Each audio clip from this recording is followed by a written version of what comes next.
Hello friend, welcome to our channel MCQ study box. 11 থেকে 15 March 2024-এর গুরুত্বপূর্ণ current affairs নিয়ে এসেছি। কিছু কারেন্ট অ্যাফেয়ার্স ডেট ডিউ রয়ে গেছে মার্চের মধ্যেই, সেটা আমি মার্চ মাসেরগুলো কমপ্লিট করে দেবো। তো ভিডিওটা শুরু করবার আগে যে অনুরোধটা করি সেটা একবার করে নিই। একটা লাইক, একটা শেয়ার, একটা সাবস্ক্রাইব করে চ্যানেলটার পাশে থাকো। চ্যানেলটা আপকামিং সব এক্সামে তোমাদের পাশে থাকবে। আর 1 এপ্রিল থেকে ডেলি সাবজেক্ট ওয়াইজ ক্লাস সন্ধ্যে 7টায় আমার এই চ্যানেলে হবে, তাই অবশ্যই চ্যানেলটাকে সাবস্ক্রাইব করে নিও। তো আজকের ভিডিও শুরু করা যাক। 1 নম্বর কোশ্চেনটা দেখো, সি ডিফেন্ডার্স 2024 ভারত এবং কোন দেশের মধ্যে একটি যৌথ উপকূলরক্ষী মহড়া বা এক্সারসাইজ? অ্যান্সারটা হবে ইউনাইটেড স্টেটস। জেনারেলি এগুলো কোশ্চেন আছে কোন কোন দেশের মধ্যে এই মহড়া সংগঠিত হয়েছে। তো সি ডিফেন্ডার্স 2024 ভারত এবং ইউনাইটেড স্টেটস অফ আমেরিকার মধ্যে সংগঠিত হয়েছে। এগুলো আলাদা করে নোট করে নিতেও পারো, বিভিন্ন মহড়াগুলো তোমাদের মতো নোট করে নিতেও পারো। 2 নম্বরটা দেখো, গবাদি পশু চোরাচালান রোধ করার জন্য অপারেশন কামধেনু কোন রাজ্য বা ইউটি চালু করেছে? কোন রাজ্য বা ইউটি চালু করেছে অপারেশন কামধেনু? অ্যান্সার হবে জম্মু কাশ্মীর। গবাদি পশু চোরাচালান রোধ করার জন্য অপারেশন কামধেনু চালু করেছে জম্মু ও কাশ্মীর, মানে জম্মু কাশ্মীর চালু করেছে। 3 নম্বরটা দেখো, বাইকম ভারতের কোন রাজ্যের 27তম জেলা হিসেবে ঘোষিত হয়েছে? অ্যান্সার হবে অরুণাচল প্রদেশ। রিসেন্টলি অরুণাচল প্রদেশের কিছু নতুন জেলা ঘোষিত হয়েছে, তার মধ্যে 27তম জেলা হিসেবে ঘোষিত হয়েছে বাইকম।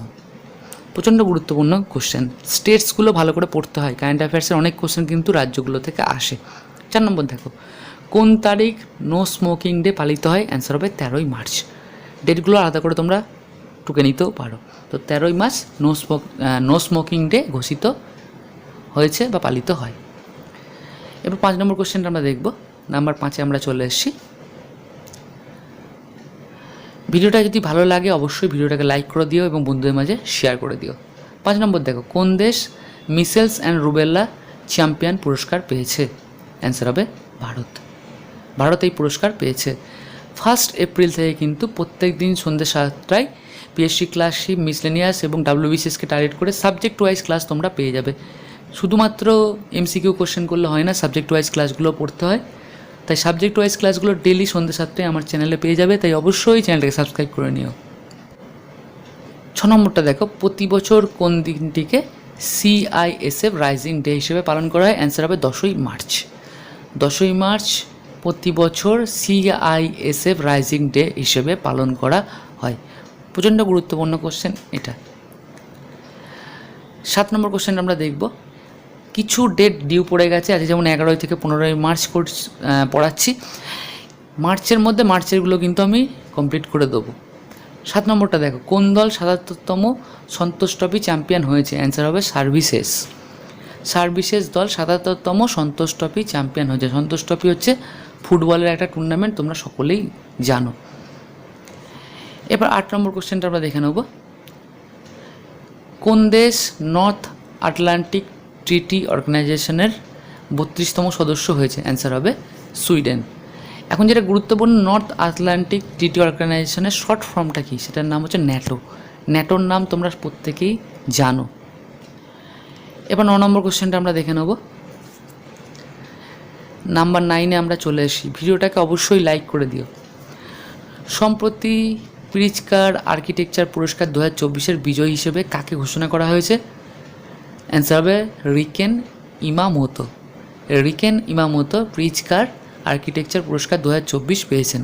এই পুরস্কারগুলো থেকে বিভিন্ন এক্সামে কিন্তু কোশ্চেন আসে, তাই অবশ্যই বিভিন্ন পুরস্কারগুলো মনে রাখবে। এবার 10 নম্বর কোশ্চেনটা আমরা দেখে নেব। কোন রাজ্য নিঙ্গাল নালামা প্রকল্প চালু করেছে? অ্যান্সার হবে তামিলনাড়ু। তামিলনাড়ু নিঙ্গাল নালামা প্রকল্প চালু করেছে। প্রকল্পগুলোর নাম কোন রাজ্য চালু করেছে এটা আলাদা করে মনে রাখতেই হবে। তো আজকের ভিডিও এই পর্যন্তই। খুব তাড়াতাড়ি 16 থেকে 20 মার্চ 2024-এর কারেন্ট অ্যাফেয়ার্স নিয়ে কিন্তু আসবো। তো যেটা গুরুত্বপূর্ণ, 1 এপ্রিল থেকে কিন্তু সাবজেক্ট ওয়াইজ ক্লাস তোমরা পেয়ে যাবে। প্রত্যেক দিন সন্ধ্যে 7টায় সাবজেক্ট ওয়াইজ ক্লাস তোমরা পাবে। এছাড়া ডেইলি কারেন্ট অ্যাফেয়ার্সের ক্লাস যেমন চলছে সেটা চলবেই। তাই অবশ্যই চ্যানেলটাকে সাবস্ক্রাইব করে চ্যানেলটার পাশে থাকো। একটা সাবস্ক্রাইব করতে কোনো পয়সা লাগে না, কিন্তু সেটা আমার মতো নতুন ইউটিউবারদের ভালো ভালো ভিডিও বানাতে অনেকটাই মোটিভেট করে। ভালো থেকো, অনেক অনেক পড়াশোনা করো। ভিডিওটা দেখবার জন্য ধন্যবাদ এবং অবশ্যই ডেলি পড়াশোনাটা কিন্তু চালিয়ে যাও। ভালো থেকো।